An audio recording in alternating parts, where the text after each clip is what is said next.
Usually when I hear that someone has passed away, I conscientiously say, I am so sorry.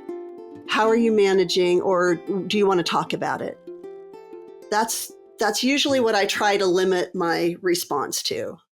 My response is usually, I am here with you. You are not alone. You are loved.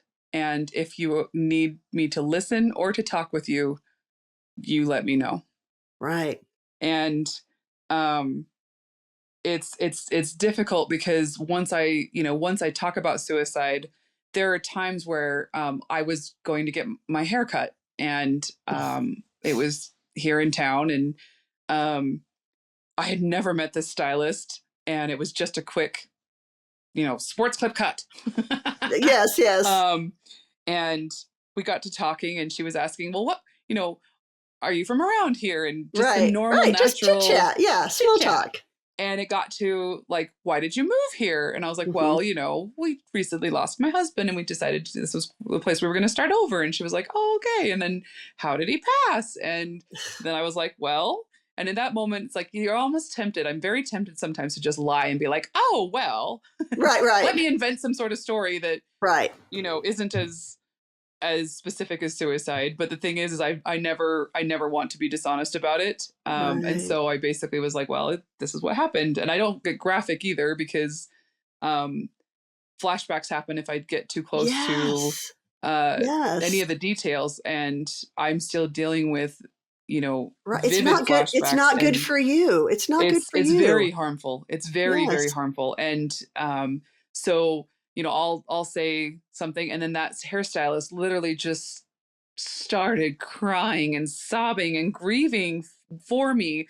And then I feel weird because in that moment, I've already spent weeks and months and years to that point counseling. And in that moment, I may not be specifically crying my face out, right, or responding and crying and being tearful. And I feel awful because sometimes people, they start grieving on behalf or trying to grieve with me. And I'm like, not right now. I don't want it right now. Please no. And I feel bad about that because I wonder if people look at me and they think that I'm heartless because I'm not responding.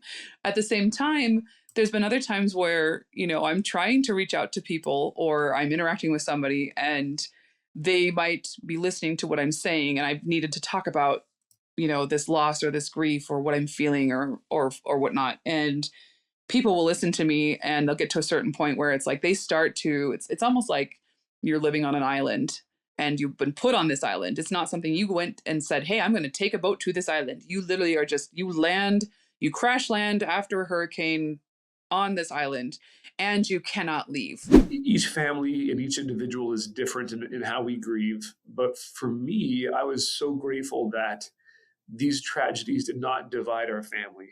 My parents didn't blame each other for what had happened to my sister or even for my brother.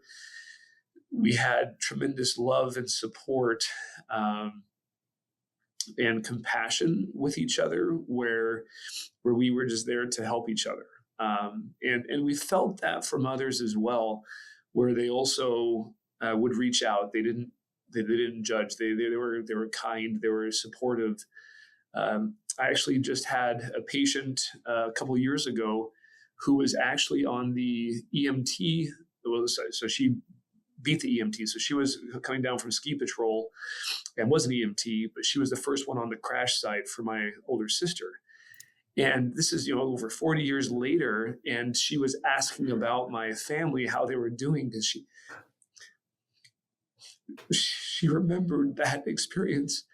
And that was a neat moment to share with her, to talk about how my family had gotten through that difficulty. And so again, it was neat how we had these experiences with other people to help us find healing and to feel that humanity, that love and support from our brothers and sisters. Wow, that's really amazing. Thank you for sharing that. And I'm, as you're saying this, I'm imagining being at my doctor's appointment and having this really spiritual, you're both crying experience. That doesn't happen all the time. And yet, as a patient, to have a doctor be so compassionate and be able to connect on that level, I can't see anything bad in that, right? Right. Sometimes as a doctor, you can put that white coat on and it becomes a little separation from the person in front of you. But what a way to remind you both that you're part of the same human family. And it's been incredible how many times I've had that connection with patients where they will bring up the loss of a loved one, or whether it be through suicide or other means. And others where I've had spouses where one spouse is dealing with depression, and I can relate to that, to talk about the reality of the condition, but also hope, and that we have wonderful means to provide hope when people feel that there is no hope. And I feel that's one of my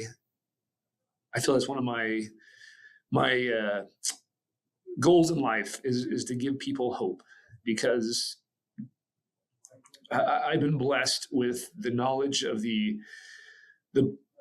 plan of salvation, of why Heavenly Father has placed us here on earth, and how Jesus Christ can help us through difficulty. And so my hope is to help others in that in that goal of finding hope. And it's been incredible. I could list so many experiences where I've had with patients of being able to talk with that, of, like you said, having that spiritual connection to know there is hope. There is hope. I always say I'm grateful for the tears, because for a lot of years I would think, I don't know if I'll even cry when my dad dies, which is also like a really sickening thing to consider. And I'm like so grateful for the tears that come.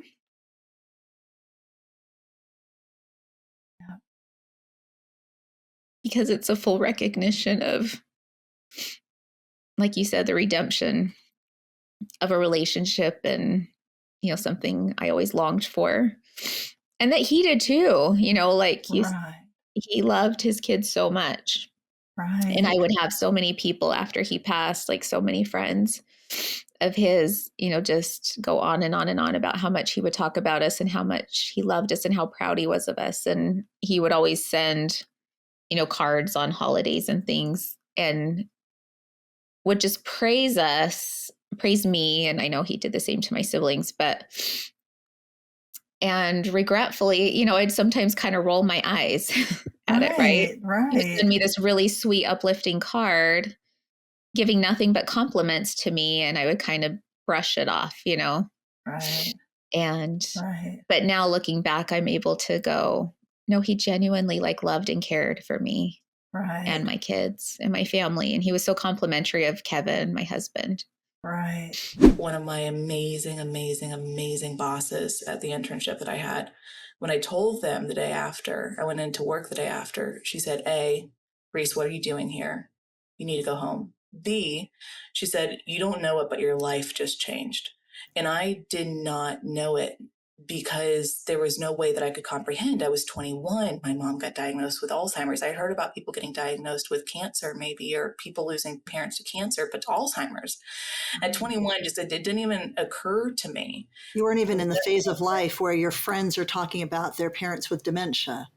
Yeah, it was so foreign. And I went to all of these classes. Emory is an amazing, I'm so grateful for. I'm grateful for a lot of things. I realized that it was a hard thing that I went through. And I'm not discounting the hard, but I am grateful for the people that helped to ease the path when I was in it. The memory care, at Emory, they had a whole course, and my professors worked around me so I could go to it. When I was at my internship, my boss worked with me and my schedule so I could go to it with my mom. And we went to these courses to learn about what this disease was going to look like, what the path was going to take. They educated me. They gave me great resources, and everyone worked with me to make it not to make it as easy as possible, but to helped to ease the path that I was on. Now I just need to allow myself to feel the feeling of grief and sadness and anger, because you have to go through it instead of just tamping it down. Right. Well, mindfulness sounds a lot like the opposite of addiction. Where, I mean, people sometimes drink to excess to forget, right? Right. Or you might use a substance that alters your perceptions or numbs things, right? Absolutely. But that's not the same thing as mindfulness. No. You have to be willing to feel it. Yeah. But then when you feel it, you find that it doesn't ultimately hurt you or destroy you. And maybe that's part of what the addiction is, trying to avoid that feeling that you're just, you're going to be overcome with it. Yeah. Thank you for listening to this week's episode of the Good Grief Believer podcast. I believe we grieve better when we share our experiences with others. And I am always eager to hear from other people about their unique grief journey. Please contact me if you would be willing to share your perspective with me as a guest on the Good Grief Believer podcast by emailing me at goodgriefbeliever@gmail.com. That's GOODGRIEFBELIEVER @gmail.com. I look forward to hearing from you soon.